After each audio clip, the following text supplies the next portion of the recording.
Thank you so much for coming to the LEAP Forum. It's the first Wednesday, August 6th. I'm Christine Marin Taylor, the chairperson of the LEAP committee, so thank you so much for being here. We have great speakers and a great moderator, so I'm actually going to turn it over to Morgan Cannaday.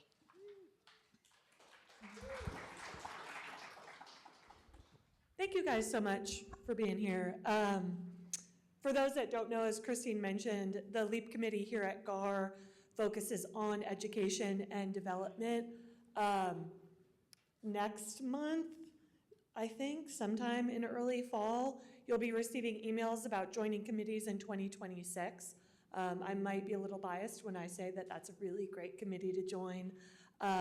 Again, focusing on education and raising the bar of professionalism in our industry. So if that's something that interests you, I would highly recommend considering joining that. But today's forum is all about effective conflict resolution for realtors.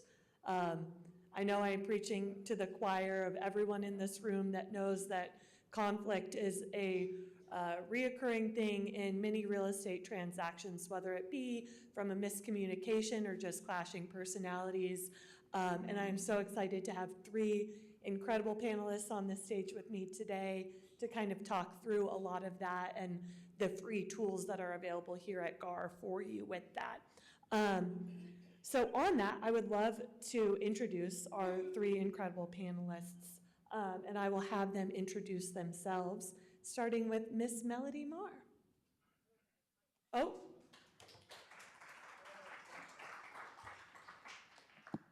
Can you hear me now? Oh, most of you know me. I've been around the GAAR land for over 13 and a half years when I retired in June. And during the time I was at GAAR, though, I was your Director of Professional Standards. One of the main reasons they hired me here was because of my mediation background. A lot of you don't know this. I'm a professional mediator. I actually started mediating in 1998. I've mediated for courts, I've mediated for nonprofit organizations, I've worked with kids, I've worked with adults, I've done divorces, custody battles, blah, blah, blah, blah. And then I got into the real estate world. Oy! So it was a different kind of conflict, but in the end of it all, as a mediator, it's helpful to have information and knowledge about what's going on, but it's about the process. And so that's what I'm really excited about and have always been excited about is the process of mediation is transformative.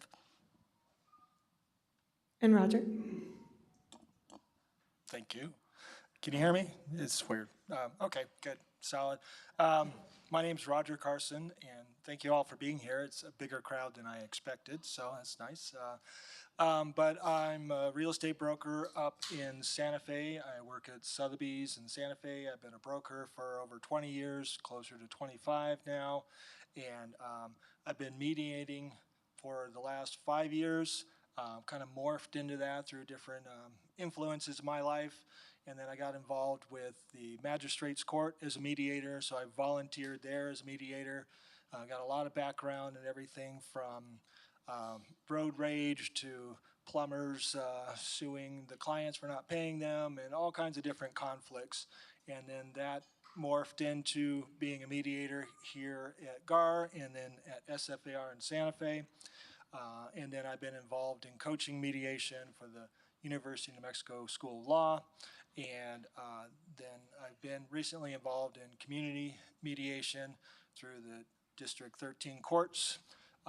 And working with folks that don't really have a good remedy by law with their disputes, and we're developing a mediation program for that. So that's a little bit about me, but realtor first, mediator kind of as the backbone. So.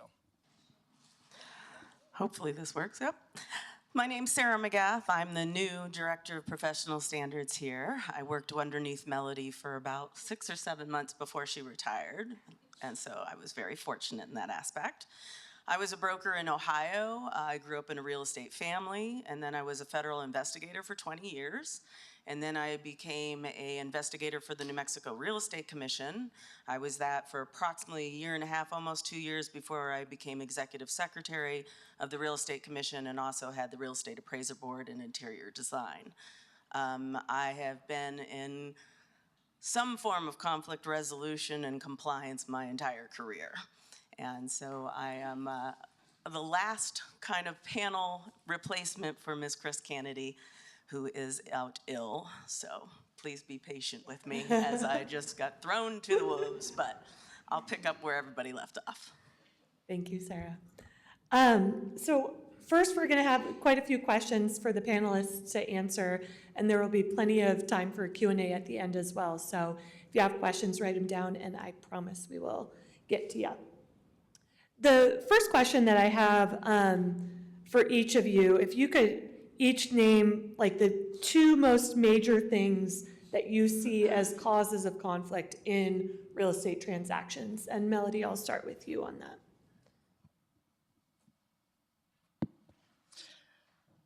Boy, you want me to narrow it down to two? Jeez. A lot of it has to do with, and we're all probably going to touch on the exact same thing, it has to do with communication. It has to do with understanding. It has to do with the relationship building. And when that relationship breaks, or there's unexpected consequences because of unmet expectations between the parties, between you and your client, or between you and you know, realtor to realtor, that's when conflict can happen very easily. You want me to go more detail, or? No, I think if the other two panelists want to touch on. So causes of conflict, I like to think that conflict's just inherent in our business, but yet conflict is not necessarily a bad thing. We like to think of conflict avoidance. Everyone likes to avoid conflict, but it's kind of a natural part of brokering. You have people with opposing goals. I like to think that the goal's the same. As a listing broker, I'm trying to help my person sell a house.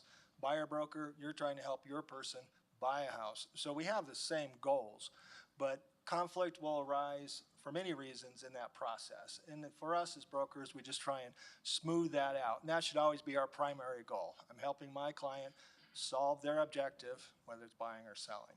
So in that, communication is everything, you know, and I'll use the communication word a lot. It's just how we communicate, the tone we communicate with, the words we choose. A lot of brokers like to sound like attorneys for some reason, and they use these words that, you know, the $20 word, right? When you just be clear, have transparency in what you're saying, and that'll help, you know, solve a lot of the conflict that kind of floats around our industry in how we communicate. So I think communication is probably one of the main areas we can all improve on. I think sometimes there's the personality conflict, and it occurs right at the beginning, or maybe it's even known before you even start the transaction because you already had a personality conflict with that individual prior. And so you've already formed an opinion, and you've already kind of walked into the transaction with an attitude in a certain sense. So removing that emotional aspect and remembering what you're there for and your job duties, and obviously the communication, and taking the time to explain your role and your responsibilities at the start of the transaction will avoid conflict greatly in the end of the transaction. Because when they know exactly what to expect of you, and you've explained what your expectations of yourself or them are, and that clear communication, then you can avoid that, because you can circle back to it when they say, well, wait a minute, I thought you were, you can say, well, in the beginning, remember when we went over those broker duties and I explained to you. So, I mean, it's a burden because you do it all the time. You know it like the back of your hand. But this person, this might be the very first time they've ever done this. And we all know the emotions of them. They're excited if they're a buyer, they want a new house, they're all, everything's going right out the window. So kind of getting that emotion back in check, and I need you to focus on this so we can go through all of this paperwork, and explaining it and communicating with it up front, I think, avoids the conflict in the end. Can I So add it's on back to that a little bit? communication. So you're talking about the paperwork, and this has been something that Sarah and I have heard and seen many times for all the calls we've gotten over the years. Put it in writing. Give them a copy. Sit down with people with those broker duties. Don't just text message it to them or send it to them an email or electronically, and then expect that they understood what those broker duties are. You know, that's about that. That's setting the clear expectations. It's letting people know what I'm going to do for you. And also, let's not forget that we all have a different, you know, we are all using the word communication style. And that's part of that relationship building when you meet somebody new. You know, I call a lot of times what you all do with your clients, buyers or sellers or whatever, a lot of times it's a blind date, isn't it? You know nothing about them, they know nothing about you, and you don't even know if you guys can be on the same page yet. I also find it's, if you realize you can't be on the same page for whatever reason, like I said, it's, there's that personality thing just to start with. It's okay to let them go, right? Just like on the bad date. It was so nice to meet you. I hope you find a good broker in the future. It's not me. It's okay. Be clear, be kind, be professional. Don't blow people off. Don't ghost people, because that's just going to add to the conflict. That's just going to add to the, what's wrong with this? And if you start down that road and you've got that rocky start, like Sarah was talking about, it's going to be hard to pull it back. Set it at the beginning. Like I said, the broker duties, expectations. What are your, you all know the tools that you have. Do you have a welcome sheet? Do you have some kind of a documentation showing, here's the services I will be providing, here's what my company provides. We'll do this, this, and this. How many times do you have folks come in from another state, right? We're a big transitional state, especially with the military and the labs here, that come in and say, well, that's not how we did it in Virginia. I said that when I moved here from Virginia.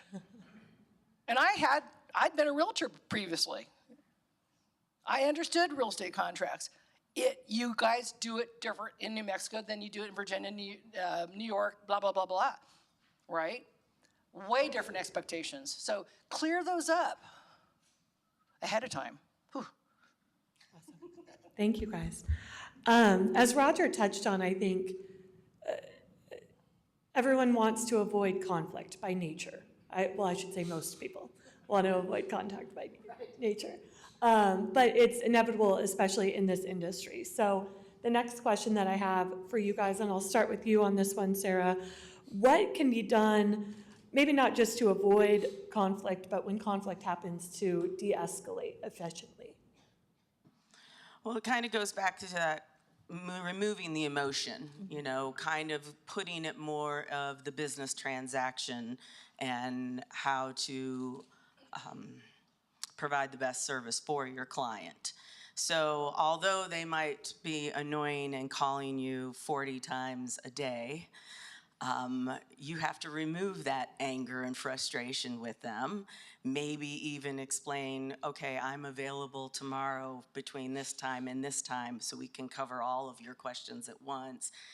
Just trying to keep that frustration level that we all have with the individuals at bay, because the point of the matter is the service and the business.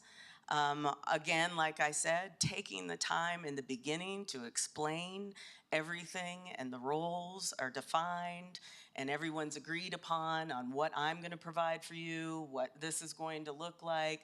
Doing that in the beginning will avoid so much conflict in the end. And you might have to circle back because, like I said, their emotions, they're excited, or maybe the first time, maybe they don't even understand the language that you're using. Like you were saying, keep it simple. Kind of, if you see them, the eyes glossing over and they're confused and they're kind of looking at you, you couldn't say, do you understand what this clause means? And, again, referring them to an attorney if they want deeper dive into things. But I think it's just that beginning role, laying that foundation and having that communication in the beginning and keeping it going throughout the entire process, even if you have to define what time frame you are available, etc. I think that will avoid the conflict in the end. Roger, do you have anything to add? So avoiding conflict, well, first of all, I think the worst thing you can do is expect for it to go away on its own. And just kind of go, well, if I just ignore it, hopefully it'll go away. That's the worst thing. I think the best way to avoid a conflict is, as Sarah was saying, open up all your lines of communication. If you're open, you're communicating, whether it's to the broker, to the client, to your qualifying broker, just keep the communication open. And that'll help everyone work through their issue with less stress than if you avoid it for a long time and it starts to build up. I always kind of liken conflicts to wildfires, someone throws a match in the grass, that's your first maybe I'll avoid this and hope it goes, that's when you open up communication. Then it's a small fire, and then, you can put it out with a bucket of water. So you need a bucket of water. And then it's a bigger fire, you need to call the fire department. Then it's a wildfire, and then it's just out of control. So there are stages that conflicts go through, and I think what escalates them is the lack of openness, transparency, and communication with the people you're having a conflict with. So as a mediator, I always go back to the idea that reasonable differences can lead to passionate conflicts. And so when you're a mediator dealing with a passionate conflict, you try and work it backwards to where were we at when these were just reasonable differences? And you try and bring it back that way. So avoiding it's the worst thing. Just open up the lines of communication, get people, call the other broker. Hey, I know after closing, your client didn't seem so happy. What was going on? You just talk. And then, they found out that there were mice in the attic. And they think your seller knew about it, and you knew about it, and you didn't say anything. And so you just start that early on. If you avoid it, it won't go away. Absolutely. So what you guys were kind of talking about is a little bit more about how to avoid. And let's talk about de-escalating. So it's there. The fire's there. Oops. You didn't pick up on the red flags, right? And all of you are smart enough to know that. You've done it all before in different transactions and with your different relationships. When you know something is starting to go a little south, communication maybe gets a little wonky, or all of a sudden, these people were so warm and fuzzy, and oh my gosh, I just love them so much, I can't wait to go to barbecue with them. And all of a sudden, they're like treating you like crap. It's icy, right? Again, listen for those red flags or fires or whatever analogy you want to use, and be proactive. That's one of the biggest parts of this. Don't ghost, don't expect it just to go away. And one of the things I saw, and I was actually really surprised with all my years here at GAAR and all the calls I've gotten. And trust me, I've talked to probably everyone in this room at least once, right? Not for something bad, but just kind of as a feedbacky kind of thing as well. And one of the things, especially to associate brokers, I'll say when they know the same thing, there's a red flag, or this has kind of gone south. And I'll say, have you talked to your QB about this? Have you brought this issue into your brokerage? And this is not a made up statistic, about 90% of the time associate brokers will say, oh, I don't want to bother them. Whose issue is a transaction? It's not just the associate, it's not just a listing broker, it's not just the buyer's broker, it belongs to the brokerage, right? And I see a lot of QBs in here going, yes, where does the buck stop? It stops with the brokerage. It stops with your qualifying broker. That's why they have that level of licensure. That's why they're running that company. Bring them into it. And brainstorm with them. How can we get this back on track? Sometimes it's easy and this is something I've said to people, like, have you invited them out for coffee? Have you invited them over to meet your QB so you guys can all sit down and talk about whatever's going on? Have you guys looked at, brought your paper trail with you? So if sometimes that's what it is.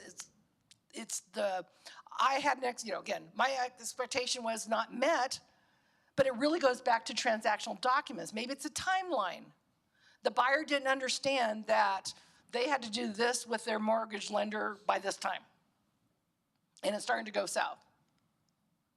Would that personal meeting of coming, hey, can we have a cup of coffee or tea and come into the office and let's talk to my QB and have somebody else back you up?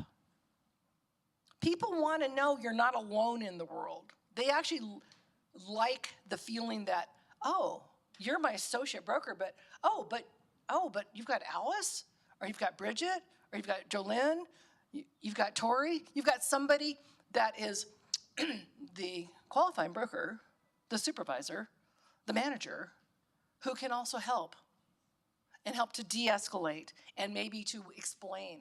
Again, oftentimes the problem might have just been a miscommunication of language. Oh, I saw in the contract that the date said the 15th. I didn't really mean, it really meant the 15th?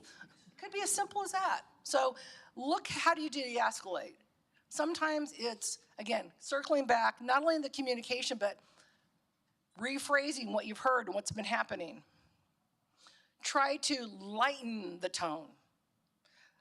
Do more questioning about to de-escalate. Sometimes you need to question a little bit more your buyer or your seller. Did something happen recently that I'm not aware of? And you might ask some probing questions. You might find out that their dad just died. And now they're so freaked out. But they haven't brought that up yet. But their whole communication style is shut down. Inquire. Again, this is relationship building. Thank you.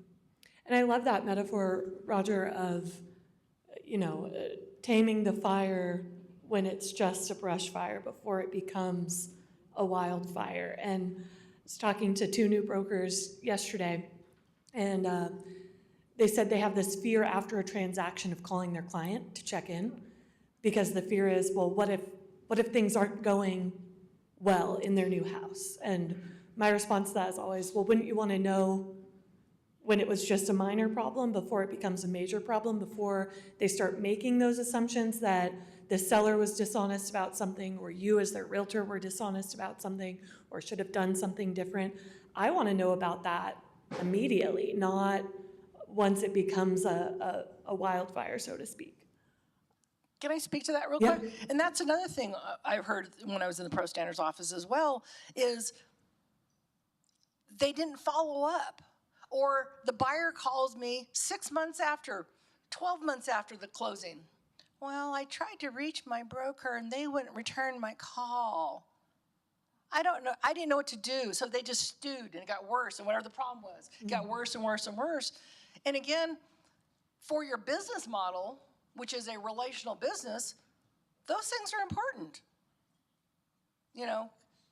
Build those relationships so you are comfortable to follow up after the transaction, and they can let you know that they can be transparent and honest with you as well.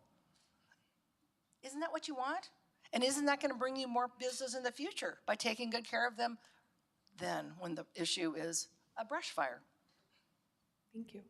So we as realtors know that there's always points in the transaction that are likely to cause the most conflict, whether it be an earnest money dispute after a transaction terminates, or issue with inspections and repairs and so forth. But I'm curious, from an ombud/mediator perspective, what conflict issues do you see reoccurring most in a real estate transaction? And what are some tools to either not have that conflict to begin with, or de-escalate that conflict when it does arise? And I'll start with you on that one, Roger. So conflicts in our industry are always evolving, right? They're never, the same. Our industry changes constantly. People are constantly changing. So it's a moving target with conflicts. But I see, well, just for instance, you look at brokers fighting over commissions. Prior to the buyer-broker agreement being mandatory, a lot of brokers worked without them, and then a broker had worked with a client for a long time, and then they'd meet him at the supermarket a month later and found out they just bought a house, and they got all angry and they looked it up, and then Then they said, well, that was my client. I did this, I did this, I did this. So I'm owed that commission. So we had this thing called in arbitration or in trying to settle it, procuring cause. All right, which broker did the most work? And was there a continuous chain of communication? Did the broker abandon their client and therefore the client had to go to another? So those are all the issues related to the pre-mandatory buyer-broker agreement. But now that environment has changed because buyer-broker agreements are mandatory, but the conflict of brokers arguing over that client and that commission is kind of still there, but it looks a little different now because, and this goes back to people doing things that maybe they don't understand or maybe they didn't figure there were any consequences. But let's say a buyer signs an agreement with someone to look at a house. They see it on a website, they call the broker, and the broker shows them, sign this buyer-broker agreement. They go look at the house. It's not the house for them. They disappear. They never contact the broker again. A month later, they buy another house. The broker puts a buyer-broker agreement in front of them. They sign that. They fill out the contract. They're under contract. They close on the house. So the first broker pops up saying, hey, I've got a buyer-broker agreement, a legal document signed, a month before that one saying that I'm the broker, so I'm entitled to that commission. So that's a good, solid legal argument. But then they've closed. Buyer broker 2 has closed the deal. They've received the commission. The seller's paid the commission, and the deal's closed. But buyer broker 2 has a buyer broker agreement as well. So the conflict now arises that the buyer broker 1 has to sue the buyer to get paid. And the seller's already paid the commission. And so now you have, it's kind of the same argument, 2 brokers fighting over 1 commission, but it looks a lot different. And so to prevent that, it's really, really clear because the contract says, do you have any other listing agreement or any other agreements, and people say no, even if I did sign one a couple months ago. So you have to be really clear if you're buyer broker number 2, really, really question, have you looked at other homes before? That's a big clue right now. Yeah, I looked at a house last month. Well, then you must have signed an agreement, right? So do a lot more investigative work with the buyer to make sure that they don't have an agreement. And if they do have an agreement, it's not the end of the world, but make sure you're clear on that because having brokers sue members of the public is not a good look on our industry. Sarah, do you want to touch on any other big hot topics for conflicts? I would say probably the hot topics are failure to disclose, adverse material facts, or even after the closing, like you had repairs agreed upon, and then they come in and the repairs weren't done to their satisfaction. Maybe they don't have receipts, maybe they don't have warranty, maybe you said you were going to replace the roof and you really just repaired it. So I think those 2 are probably the most often seen request, other than ombuds obviously is earnest money. But the mediation is more of the failure to disclose arena. Melody, do you want to touch on earnest money and how that can more easily be? So you want to know why I retired?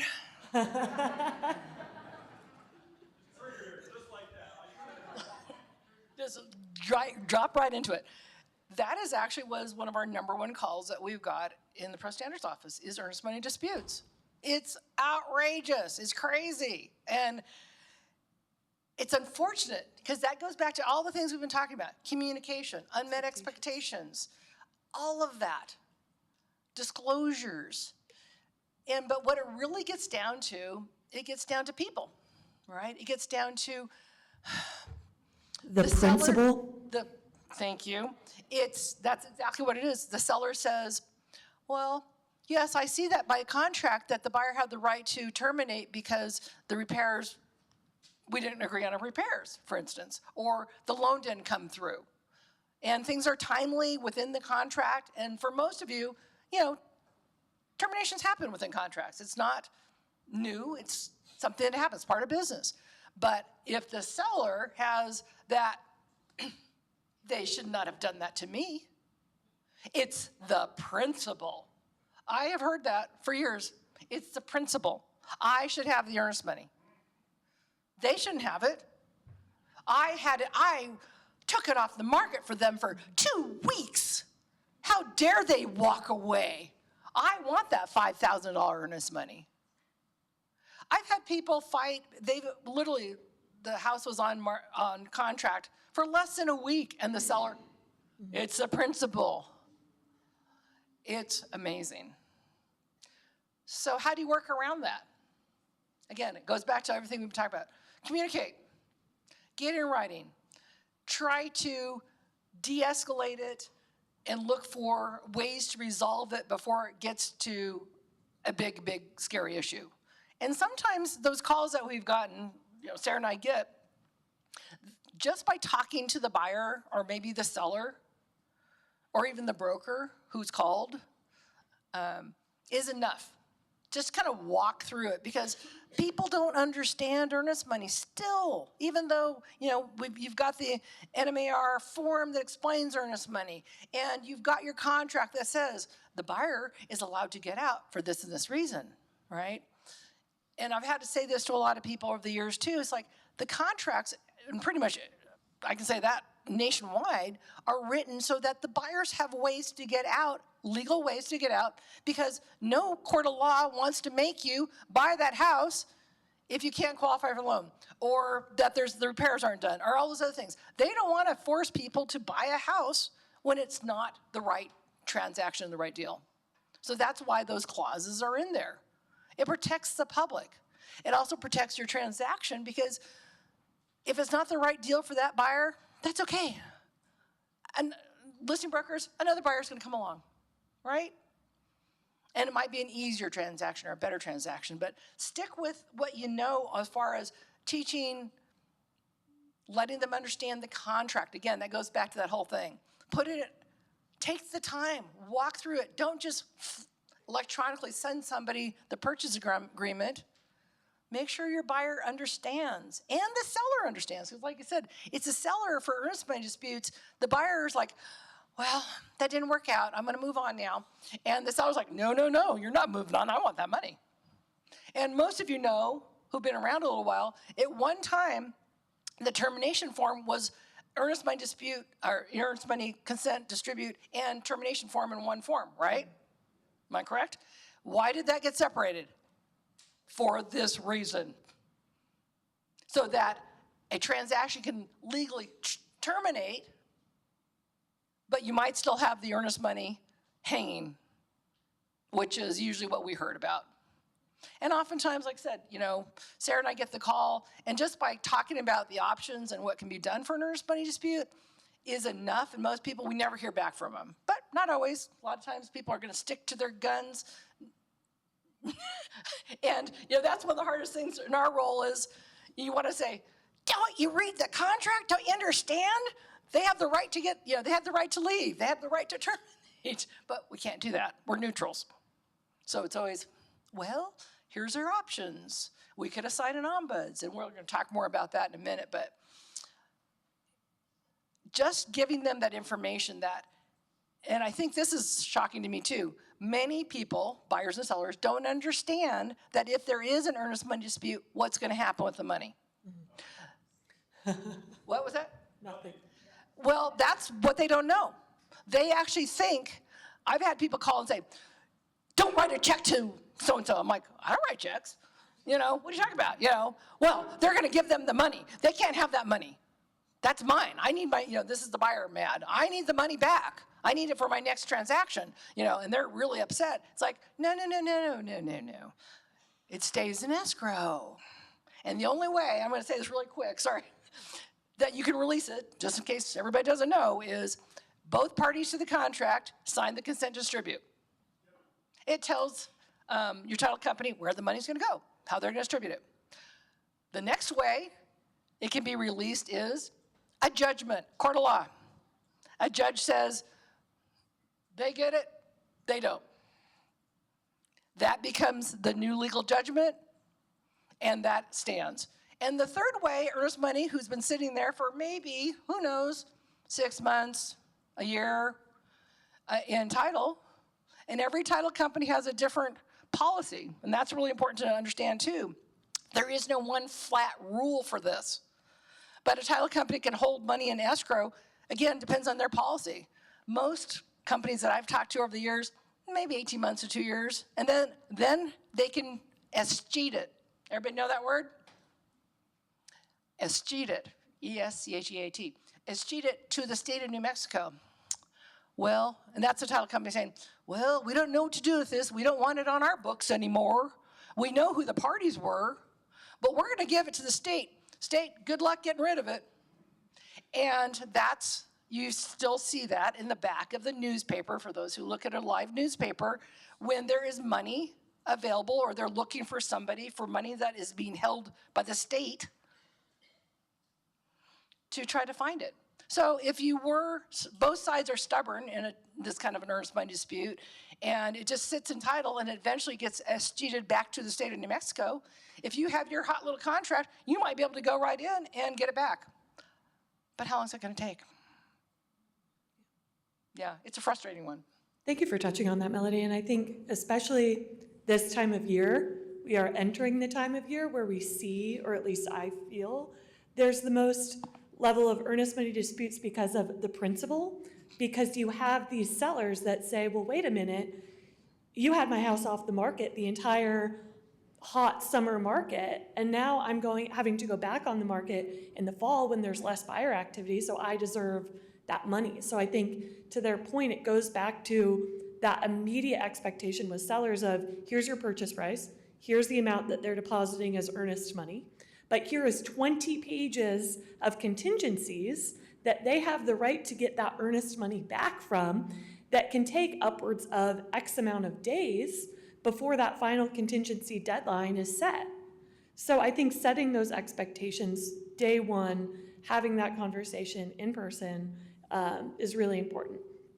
One of the things that I was most excited to talk about today that I think a lot of our members aren't aware of is the free or reduced cost tools that you as realtors have when a conflict resolution or a conflict issue goes above what you can control or above what your qualifying broker can control. So I'd love for our panelists to talk about what the best tools available for realtors regarding conflict are. And Sarah, I'll start with you on that. Well, here at GAAR, we have the Ombuds program, and just a brief synopsis of that is the Ombuds program is all conducted by telephone. It is voluntary, so both parties have to agree to participate. The ombuds will be assigned, and they basically reach out to each party by phone separately and kind of are the go-between and try to mediate by phone. Yes, they're showing you the pamphlet that you have, and that's a free service. The mediation, obviously, is a more formal conflict resolution. Again, it's voluntary if both parties agree. If it's a public-to-public complaint, that is $250 per side. If it's a broker-to-broker and you're a member, it is complimentary as part of your membership. And there are two mediators. One is from a real estate background and trained mediator, and the other one is a certified mediator. And both of them will work with the parties, preferably in person. Obviously, if we have people that are out of state, sometimes we have to accommodate Zoom, but we will have it in person and try to come to a more formal agreement. We actually have forms that they can use, or their attorneys sometimes create their own if they do come to an agreement. Oftentimes in the mediation, what I have seen used is a lot of people will try that in the avoidance of it escalating further to a ethics complaint or a New Mexico Real Estate Commission complaint.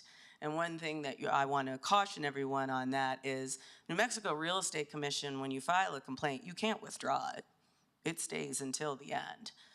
Whereas our ethics complaint, the complainant can choose to withdraw. And so sometimes they'll file that ethics complaint and be like, well, I will mediate. And that, again, would be complimentary. And that is our goal, too. We would love for you to come to a resolution and learn from the experience to change your behavior.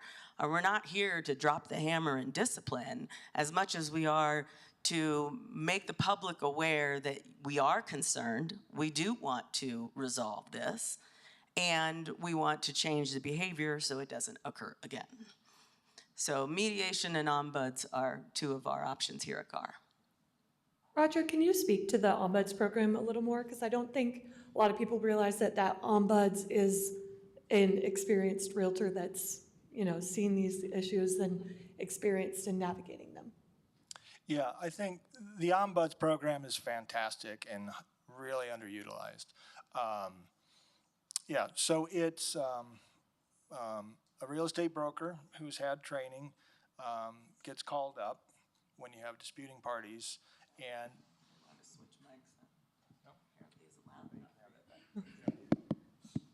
okay, so you have a dispute between parties, and it's a small dispute.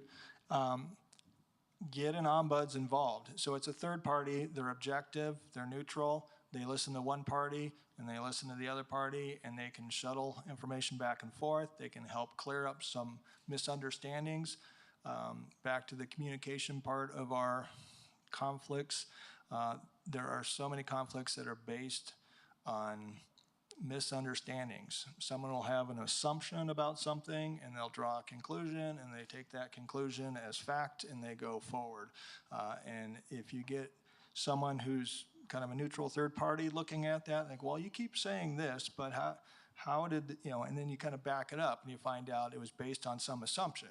And then from there, you might help that party kind of rethink it a little more. So it's a free service for members, and it has tremendously decreased the amount of grievance complaints that come in because it helps. It's, again, that when the fire is really small, it's that one bucket of water will put it out. That's kind of your ombuds. They get in there, they're calling back and forth, and it really helps, particularly if, like most people, you like to avoid conflict. This person hops in. You tell them your side of the story, they talk to the other person, they tell them their side of the story. And they go back and forth, and it's really highly effective. So, and it's free, needs to be utilized a lot more. Do you have anything to add? I'm going to touch on just a little bit about some history, I guess. Just to let you all, as GAAR members, understand, the Ombuds program was approved in 2011. It's been around for a while. NAR made it a mandatory requirement that every Realtor Association in America have the Ombuds program in 2016. We are way ahead of the power curve. That first couple, so I came in right at the end of 11 into early 2012. So I helped launch the program. And in that first year, ethics complaints dropped by 80%. Now that's not to say there weren't problems.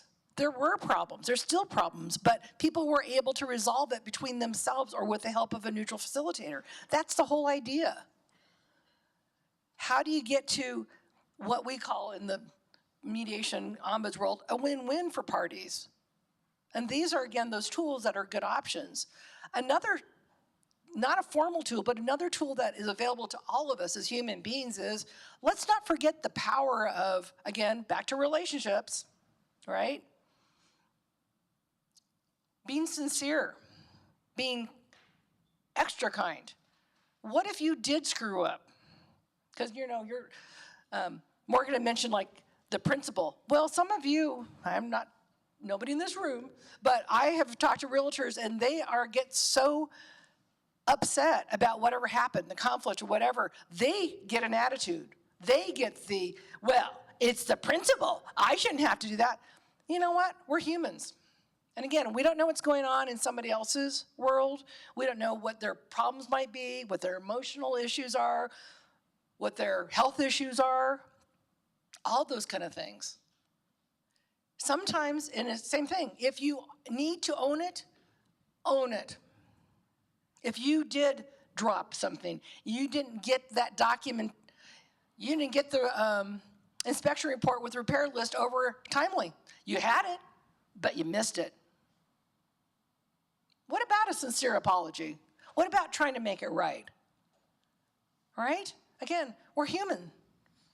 And all of us have our different takes on what that looks like and how we might be hurt or harmed by, same thing, unkind words or things falling apart. We don't know, If you do, again, like I said, I think that's one of the big tools is it's okay to own it. We all make mistakes. I'd like to comment on that also, that I know a lot you of don't make individuals are, I'm pretty sure, and I'm not 100% positive, but most of you have probably been told by your E&O insurance, never admit guilt. Never admit you did anything wrong.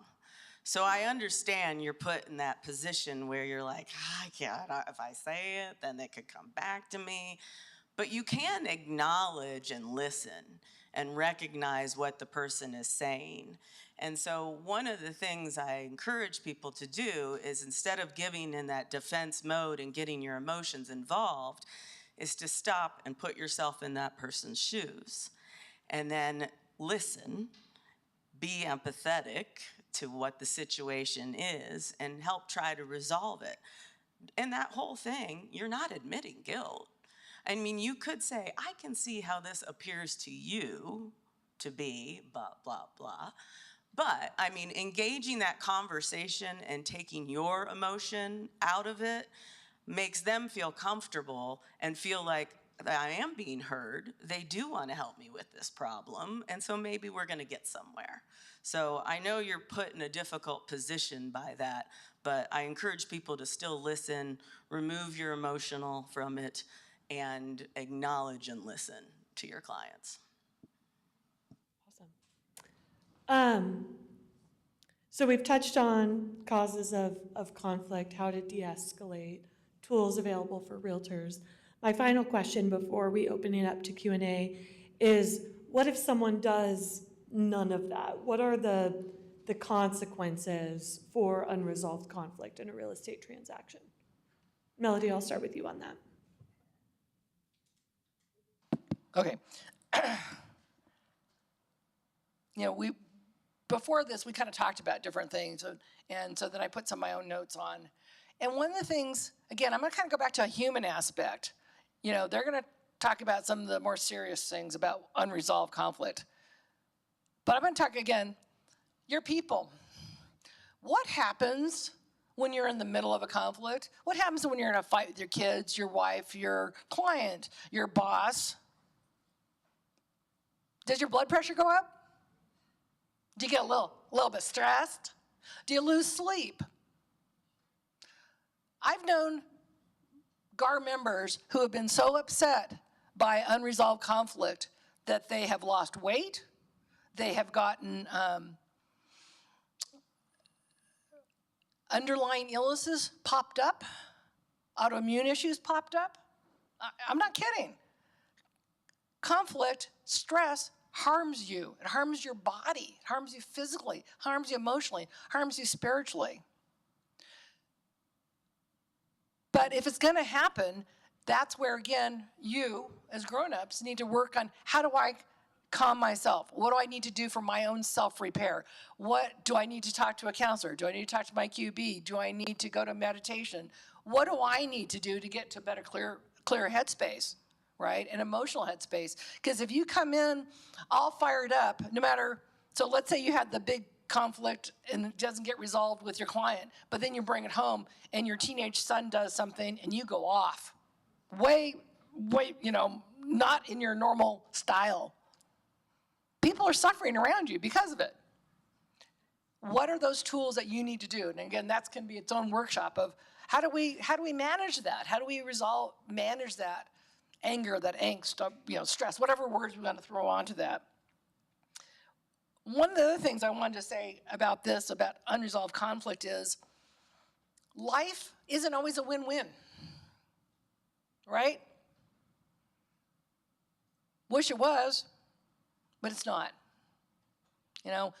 Oftentimes, well, let's see. What is it, 99% of the time when Lucy has the football up, Charlie Brown does not get to kick that ball, right? It happens. And that's, again, about emotional maturity, about understanding what we can and can't affect. But we can also be prepared for those situations, like we're talking about when you see the red flags, when you see that little fire burning, when you've contacted the office, or you've even tried the ombuds. Now you're like, whew, what do I do now?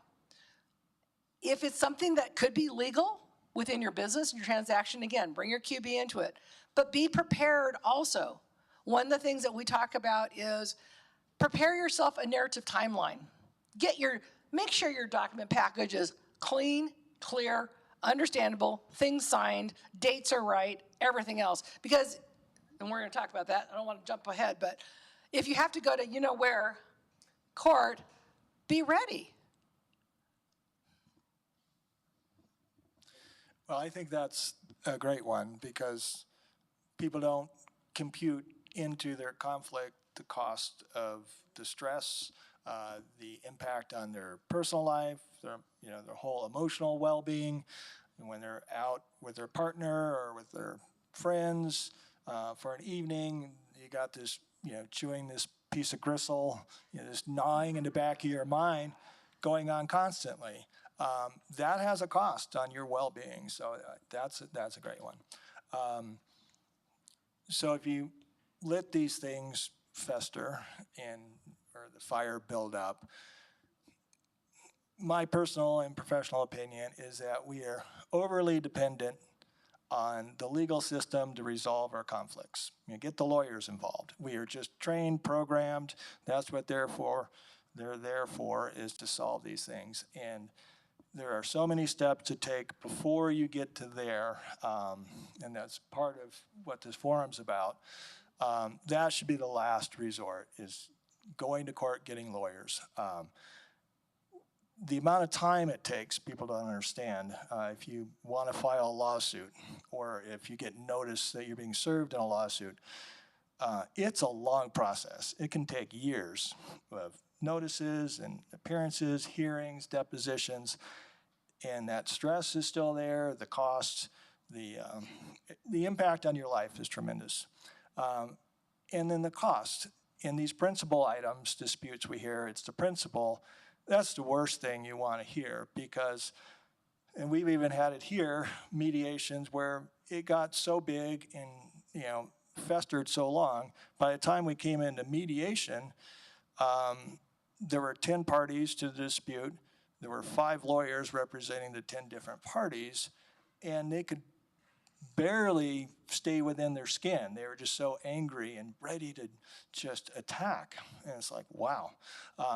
And that was 8-hour-long mediation just to get through figure out what everyone's talking about. So you don't want to let these things get to the point where everyone gets lawyered up because, again, for most all our conflicts, just a little adjustment, a little screwdriver can unscrew it a little bit and solve everything. But when you get an attorney, it's definitely taking the sledgehammer. And the legal system is an adversarial system by design. It's this person versus that person. And that's the design, and it's a good one for executing justice if someone's life is on the line. But for resolving a business contract, it's too much. We can resolve that in many other ways. So I think cost outweighs what the dispute's about. It's a $5,000 dispute and everyone has a lawyer. Well, you're not walking home with any money. So you have to think that through. So anyway. Other unresolved would be the potential of it going to an ethics complaint or a New Mexico Real Estate Commission complaint. And as I said, with the New Mexico Real Estate complaint, once that complainant files, if you have this conversation that maybe should have had taken place many times prior, and your guys are like, okay, well, I think we've come to an agreement, we've resolved this, and they say, oh yeah, I'll call the Real Estate Commission and withdraw my complaint. And then they find out, no, I can't. And so then you have to be on that case, and with the backlog, you will, much like court, probably be dealing with it for a couple of years. There is the 2-year statute of limitation, but again, you're going to have to provide all that document, probably have your E&O involved. And so that's a lengthy process, and again, that's public record. And keep in mind with the New Mexico Real Estate Commission, when the complainant files the complaint, they don't just look at that one complaint issue that has been identified. They go through the entire transaction to see if there's anything else that you potentially violated also. So when you think, oh, they're mad at me for this one thing, well, then by the time you get to hearing, they might have a laundry list of things, and you have to defend that. So anything you can do, in my opinion, to avoid an ethics complaint or real estate commission complaint should be taken advantage of prior to. Even if the ethics complaint is filed, as I said, there's also that potential of mediation. Granted, the complainant has to agree to participate, and if they're very upset because they've tried to get you to communicate with them all along and you haven't, they're usually going to say, no, I don't want to mediate. I've already tried to talk to them and they won't talk to me. So I'm moving forward to hearing. I just want to circle back around to consequences of letting it go. It turns into a lawsuit. So when you have potential litigation coming, you're supposed to notify our E&O insurance carrier, whoever that might be for you. So you have to notify them and get them in the loop right away. That's another whole step. In our profession, we're barely hanging on as a profession as far as being insurable because of the amount of disputes we have. And again, when we go to litigation to resolve that dispute, the E&O carriers are paying out tremendous amounts of money to try and get these things settled. So there's lots of steps before we get to litigation. And ombuds, great first step. Mediation, highly effective and extremely cost effective. And one of the advantages of mediation over litigation is you have the ability for the parties to resolve it themselves. That's the whole idea, is the parties, the mediators use their skills to try and get the parties to resolve their own conflict. And so it goes back to that win-win. When they do, if they do, come up with an agreement, they've created that themselves. So there's a much better feeling with the participants that they resolved it. So it's that feeling of, okay, this is fair. If you go to court, you bring it to the judge, your lawyers bring it to the judge and argue it for you. The judge will decide based on the evidence. So it's a battle of who has the best evidence and can, debate that evidence more effectively. Most of the time, someone's walking away with tears in their eyes. They're unhappy about the outcome. A judge decides, you're right, you're wrong. And again, it's that system we have, Ali versus Frazier. Someone's going to get knocked down. In mediation, it's trying to help the parties resolve it themselves. So there's a better feeling when you walk away that you can just let it go and forget it. Because even after court and the judge rules on it, you still may be holding that grudge for a decade or more. People aren't like that. I want to add on to what you're talking about, grudge. That's true. Again, it goes back to that emotional piece, but also, so what if there's not a litigation thing? This is not an ethics complaint. It's not a real estate commission complaint or something like that. But there's still bad blood between you and another realtor. Could that harm your future relationships? Absolutely. We think we're a big little city, which is exactly what we are. I mean, how many times, you're going to have a listing, you're going to have a buyer, and you're going to triangulate this thing on a regular basis, and you never know who you're going to be working with next. If you've already created this bad situation or bad blood or whatever because of an unresolved conflict, it will harm you in the future. Same thing, I've had members say to me, I will never do a transaction with that person again. Well, good luck with that. Really, your buyer wants to buy that house, you're not going to do that for them? What's your broker duty? So your reputation, right? World Wide Web, social media, people can talk smack about you, right? It's out there, gossip. It can harm you. It can harm your relationship. It can harm your status. It can, so many different things. And of course, oftentimes an unresolved, again, not, litigation or something formal, but it could just be you lost a sale. You lost a transaction. You lost your compensation. This is your business. You're professionals. You have to pay your bills. Don't lose business over unresolved conflicts. Don't lose business over things that you could have resolved or hopefully gotten through and resolved, or at least gotten through to a place. It's not always going to, like I said, it's not always going to be a win-win. It's not always going to be a kumbaya, but at least it could be calmer, neutral. You've cleared the air with the other realtor who you've had a problem with.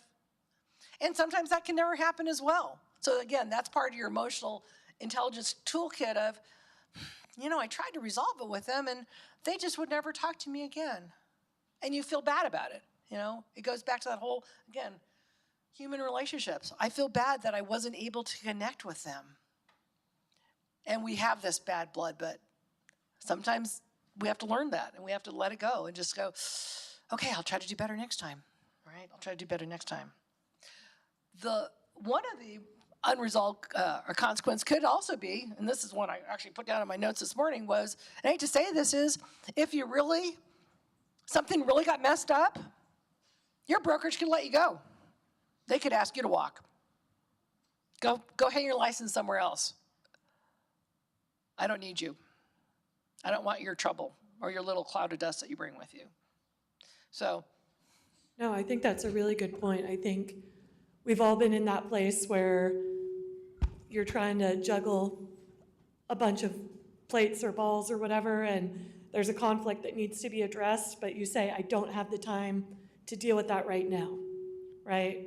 But then when you consider the amount of time that litigation or even mediation or an ethics complaint or having to get all new marketing material because your QB decided that you were a liability, or too much of a liability. I guess we're all liabilities.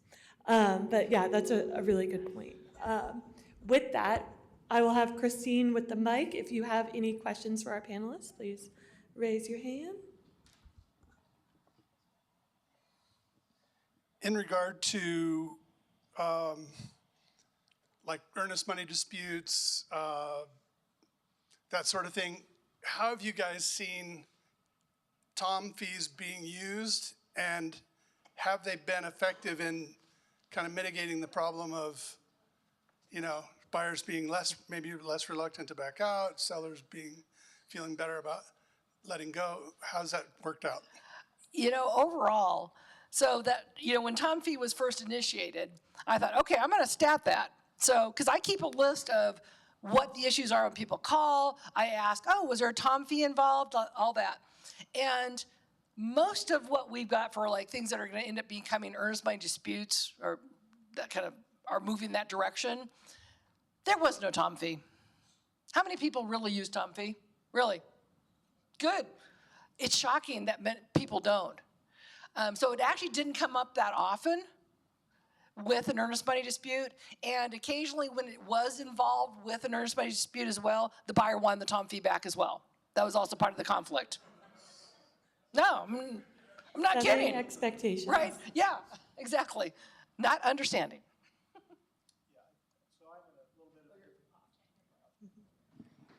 So in Santa Fe, it's a little bit of a different market there. So TOM fees during COVID were really great because we had so many sight unseen offers and the sellers needed some assurances. But in the last few years, I have not seen a TOM fee come through in our marketplace that I've been. And I think the only time most people use them if you just need that extra bit of seller hand-holding that they're not going to walk. But for me, TOM's fees in the Santa Fe market they kind of came and went. I just want to say, not that you guys asked, but I'm a lender, and I would say, so the difference is you're looking at your contracts, I'm looking at everybody's stuff. I don't see TOM fees that often. I mean, it's rare. It is rare, so. This is back to like the toolbox and that little cheat sheet that you gave us, or I'm sure Sarah made. But ombud versus mediation versus formal. If I were to call in, you would steer it in the right direction. Is that kind of what would happen then? The other Sarah. I don't steer. Okay. I'm sorry. Yeah, that's a bad Good word in our answer. business. Yes, yes. We'll be clear about that from the Bad beginning. word. I give them all their options and their resources available and let them make that decision. But like if it's a- Oftentimes in explaining that, you know, first I'm going to hear all about the issue at hand. And then when they say, well, what would you recommend? Which is often the question.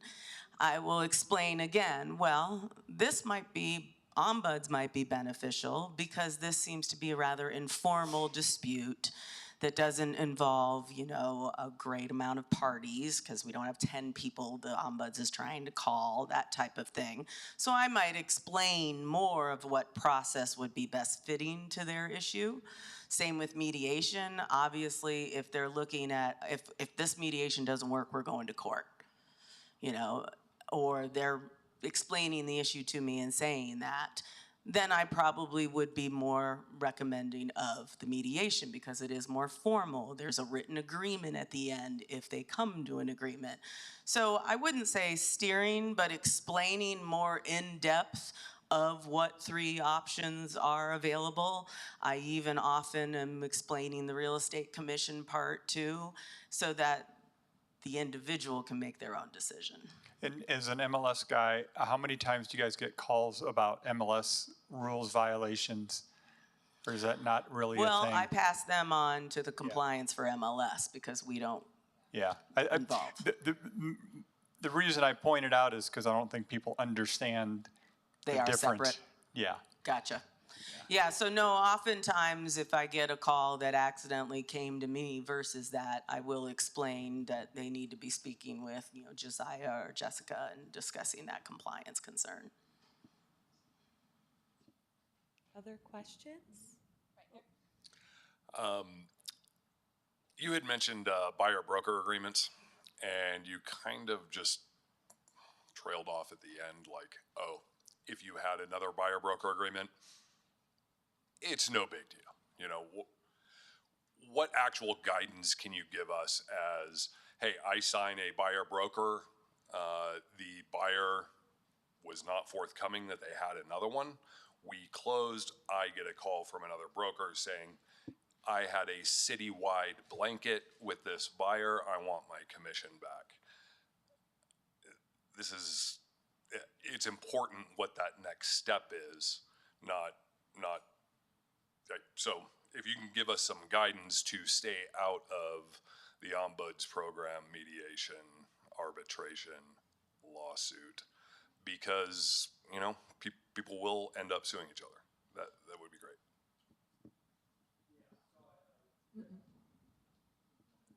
Okay, so yeah, I apologize if I made light of that dispute issue with the contract because buyer-broker agreements are extremely important and they're legally binding contracts. I think staying out of disputes with them comes from extreme clarity on communicating, that C word again, communicating with your prospect, your buyer, the significance of it. It is a legally binding contract. And I know these changes kind of popped up on us through the lawsuit, and you have to, I mean, sometimes you're meeting them in front of the house and there's some Zillow lead or something, and you're getting them to sign it on the car as you're getting ready to go in. Terrible way to do it. Hopefully we can move beyond that in the future. But when you have a situation like that, you meet them for the first time, they sign it, barely know what you have. I have to get you to sign this before we can go through the door. Sometimes that's all the buyer hears when they sign it. We have great forms, great contracts, and as we've all touched on, nobody, the client, the public, rarely reads that stuff. So a buyer who's just waved in front of them, they sign this buyer-broker agreement to go in and see the house, they will likely forget about that if they're not going to continue working. They saw the house, we're going to think about it, we'll get back with you, and you don't hear from them. So how binding is that contract? I don't know. I mean, if you follow up with them, you continue to show them properties, that's a whole nother relationship. If you sit back and then they close with another broker and you never had a communication after that showing, it's still a legally binding contract. It's problematic. I mean, I don't want to make light of it. It is problematic how our industry is working around this issue right now. But staying out of a dispute, to me, comes from making sure the client really knows what they're signing. Listen, this means you're working with me, and here are the specifications for this length of time. Are you good with that? You know? And then you sign it, and then you stay in touch with them. So that's for the broker one, right? For the broker two, who closes the deal, but they already had an existing contract. So I don't want to make light of it with broker two, but broker two really isn't as involved as they were in the old days with our procuring cause argument, because they have a legally binding contract as well with this buyer to sell them, help them buy this house, and they did. The issue is that the buyer now has two legally binding contracts. One with this one, where they closed a house with, and that broker got compensation. And the other one with their first broker, who then they've abandoned, and then they still have an obligation legally. So it's problematic. I don't have a quick check the box, here's what you do to avoid this for the rest of your life answer. But I know that if you're broker one, you go through what this means and what my duties are to you, and are you okay with that? And it's for this amount of time. So you good with that? We sign it. If someone calls up and says, hey, I want to buy this house, I just saw it here, will you show it to me? Go over the idea that, have you been looking at homes before? Have you worked with another broker? Have you signed another buyer-broker agreement? Oftentimes, they'll say no, even if they had. And then in mediation, we'll see that. The buyer's like, well, you know, it didn't work out. I didn't like them. That's fine, but you still signed an agreement with them. So the public sometimes is not that responsible with it. So if you're the second broker, just ask them. If they've seen homes in the last 6 months, 7 months, since August last year, almost a year now, they've probably signed an agreement. So ask a lot of questions. Who did you see it with? Did you sign an agreement? How long was that agreement for? Yep. We have another question here. Okay.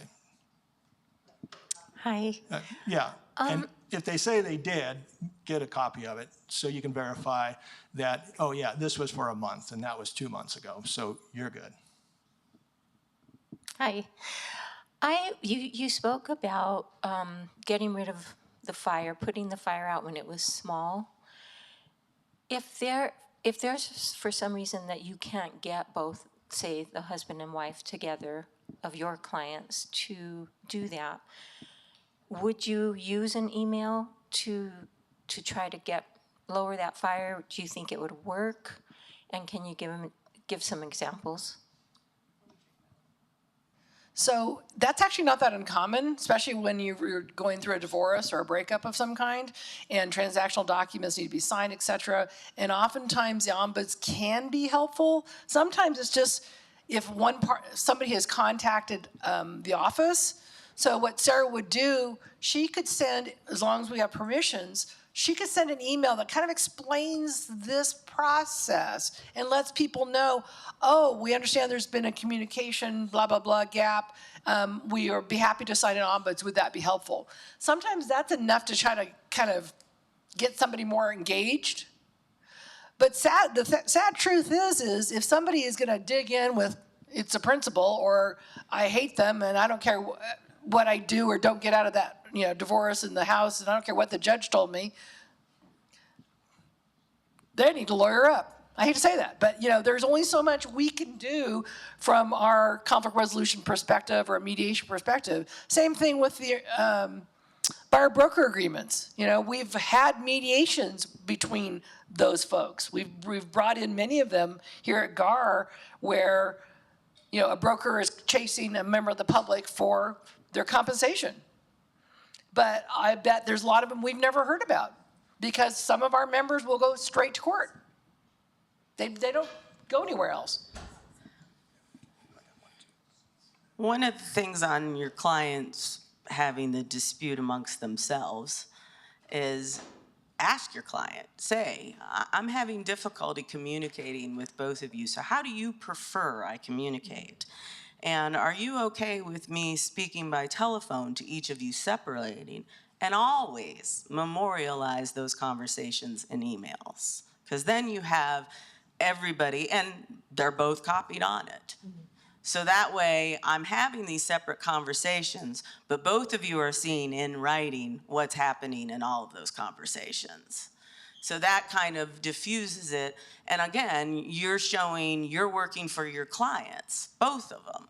And so how do you want this to be handled? Because I'm having difficulty servicing both of you with this dispute amongst yourselves.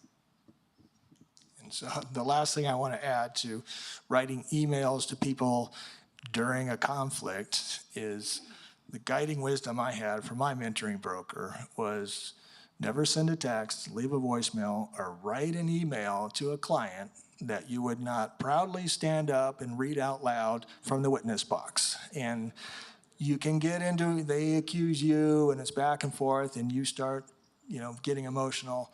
Then you have to really do the gut check and stop and just make sure, don't send that email that night, wait till the next morning, but make sure your communication has been filtered out of any language that may be incendiary or kind of might fuel on the fire.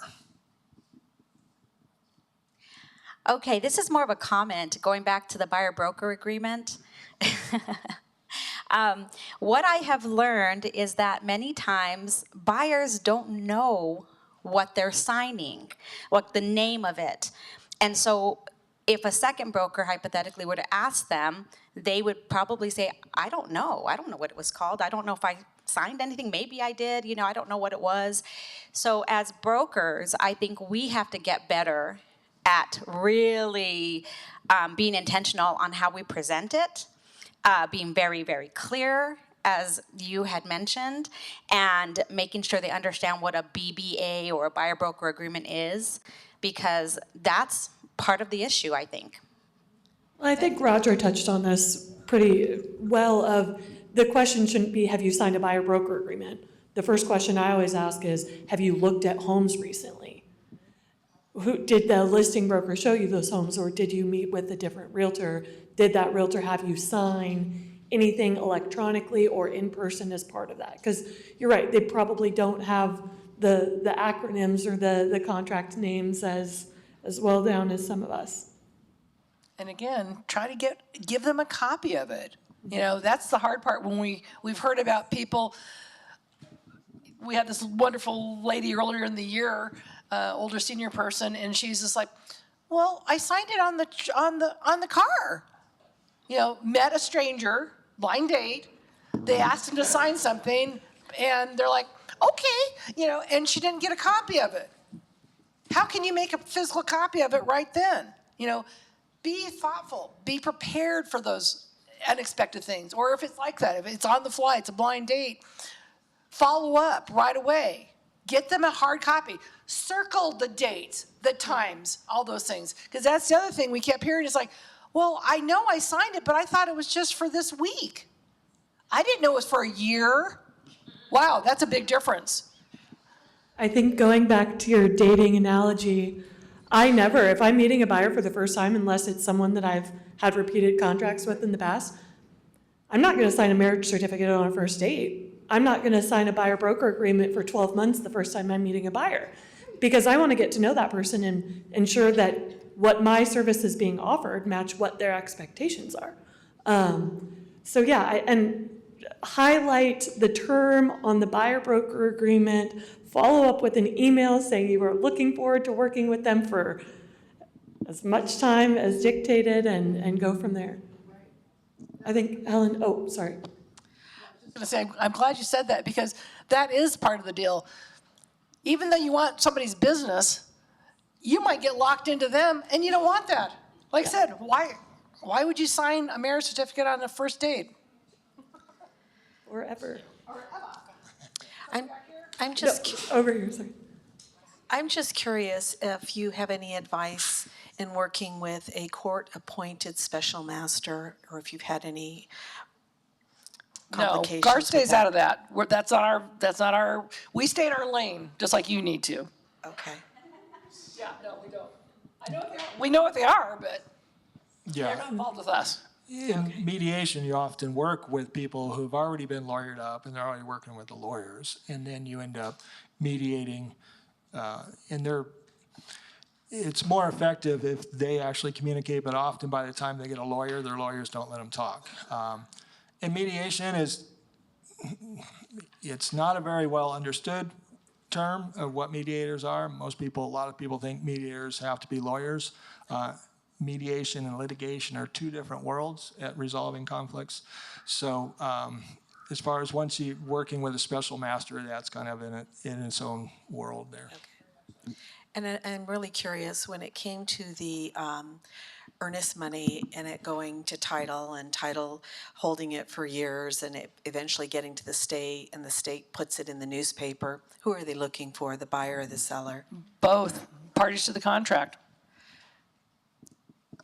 And then how do they determine That's where not the our money goes? same thing. That's not a GAAR world thing. That's anybody here from title could speak maybe on how that company does it or what their expectations are. But once it's there, it's Yeah. Oftentimes, if it sits there, you'll get the interpleader notice, and then you have to hire a lawyer to go fight for your earnest money rather than the parties resolving it themselves. And there goes your earnest money. interpleader in itself could be its own class, which there used to be a really cool class on that, because that's very rare. Interpleader is a court action where title goes to the court and pleads and says, we don't know who this money goes to. So basically, the court becomes a plaintiff and the buyer and seller both become the defendants. And we're talking for big money, though. That's not for a $2,000 or $5,000 earnest money dispute. That's for a $100,000 dispute. That's, where we got some big money on the line because it's expensive. And title rarely wants to plead that because they have to bring their lawyers in too. Helen? Thank you all for taking your time to be here this morning with us. I think, one of the things that, Melody said, which I think all of us should, really take into consideration, we have to also make that decision, right, if we want to work with a particular client. And there's another aspect of that is the safety part of it. Yes, we do want to work with these clients, but we also want to get to know who these clients are before we enter into any type of an agreement with them. Our business should be intentional, right? It's intentional in where we're wanting to build a long-lasting relationship and not a one and done. Sometimes that does happen, but there's a huge safety component to that if we're just randomly signing these agreements with people we haven't discussed anything with, talked to, find out what their intentions are. It puts ourselves at risk as single individual business owners or teams. Safety is paramount in our industry. But thank you again, everybody, for being here. Thank you, Helen. Any other questions? Yes, there's more questions. I got a row of them. Run, Christine. Giving Christine her workout here.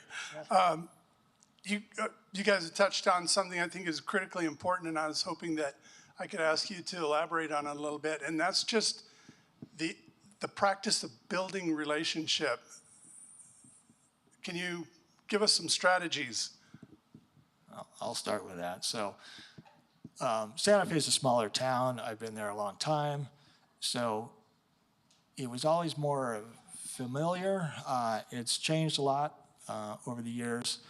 But for me, my philosophy was always, I'm in it for the long run. This is my career. I'm raising my kids here. They're going to school with all, my other fellow brokers' kids and client kids. So I always had the long view of real estate. And subsequently, I created this kind of mantra that the high road leads to the bank. It's let it go, solve a problem, help out, kick in a few bucks, make sure everyone's good. One transaction does not build a career. So if you're the person in the mix who's the peacemaker, who's solving problems, who's helping people buy a house, get through these obstacles, or sell a house, get through those obstacles, if you're that role in people's lives, then you will get the future business. And I think we get we have the potential to be short-sighted in this business and just go, you know, from deal to deal to deal. And if you take, for me, a long view, and if you succeed, you get old. That's that's the downside.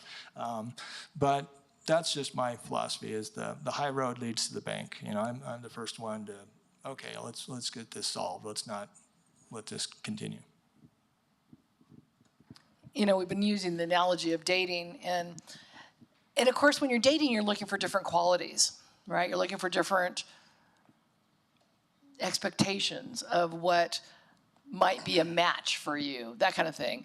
And even in this business, and that's the key, is being in your professional business, you're still looking for those qualities.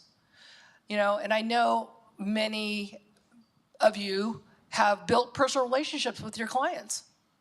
You know, you go, you do things, you do, you know, happy hour, you go skiing, you go on vacation together. I mean, a lot of you have become besties with some of your clients, but that's not always going to be the case.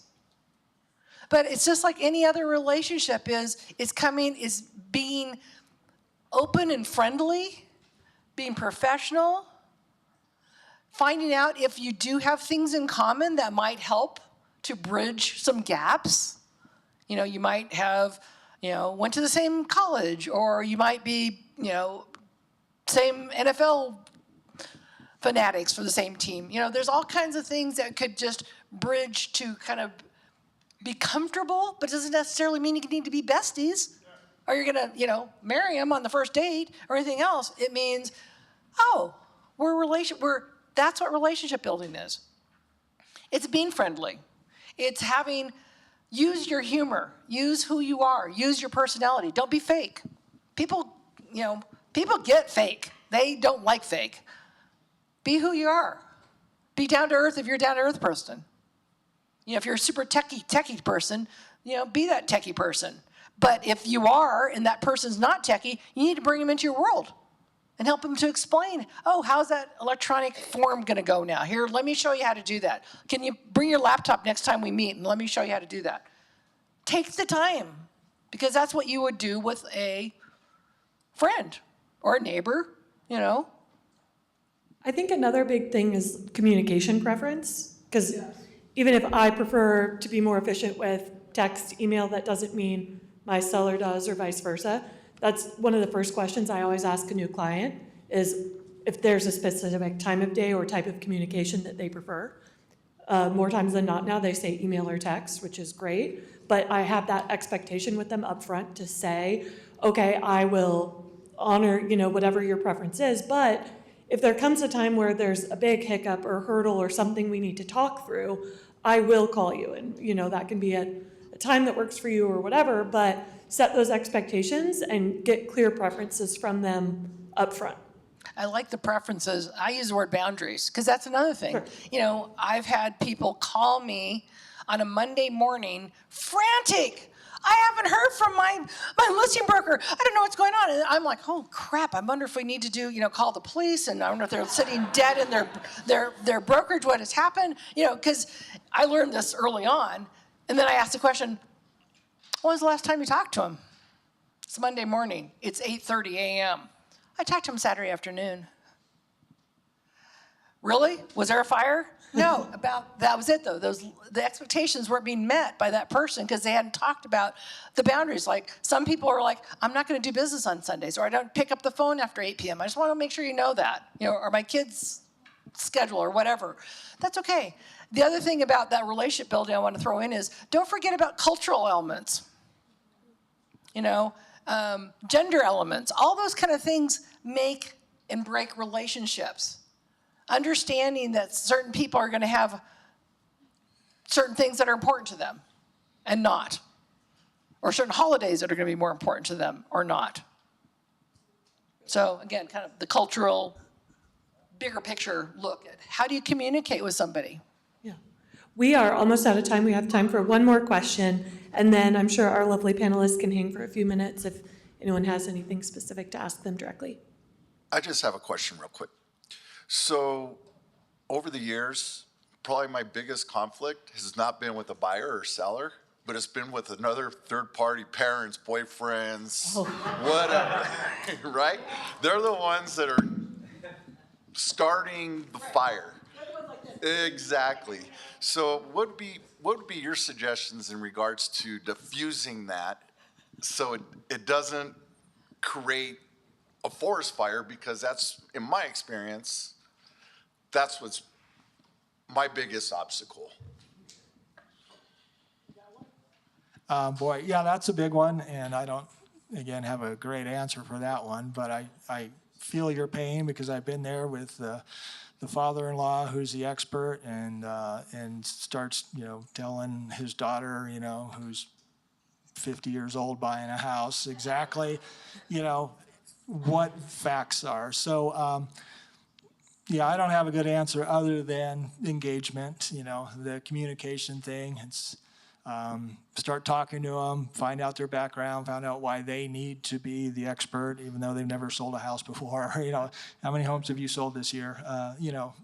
So rather than kind of challenging their perceived authority in a matter, just start asking them, oh, you seem really passionate about homes. And, what do you like about the home buying process? And just pull them in to your side.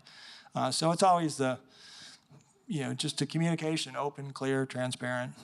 When I got into business, it was that Alec Baldwin, always be closing, the ABC. So I just take the closing out and put in the communicate. Always be communicating. Just be the communicator, and the work will be better. And part of that communication is talking to your client. Well, it sounds like your dad really is involved with this. I have to be careful because Mike, I have I'm looking at her, a responsibility with you. And do you want me to loop them in on our conversations or our emails and find out? Because oftentimes that 50-year-old daughter might be like, get my dad out of this. They don't want that helper, that person who's trying to insert themselves into the transaction. So ask them what they need and want or how that could work. Because a lot of times my feeling is they think that you owe them the same duties. You don't. And you're like, I know, I'm part of this transaction. I don't even need to talk to you. Again, that's why you ask them if you're buyer, your seller. But you don't want to be so defensive, like, I can't talk to you, or I'm not going to talk to you. So asking your client how they prefer. And I've even suggested to a client, maybe you'd like your dad to laundry list all his stuff to you. You can review it, and the things that you are concerned about, you can bring to me, and I can help you address that. Awesome. So again, you're dealing with your client, not that third party, but you're not excluding them. Yeah. It's emotional all along. Thank you guys so much for being here today. We are out of time. And thank you. The wealth of knowledge on this stage is incredible. If you have any questions, I'm sure you guys have a few minutes to hang and answer. Oh, and our next First Wednesday is on September 3rd, Speaking with a Purpose to grow your impact and your business. So please register at GAAR.com for that now. Thank you.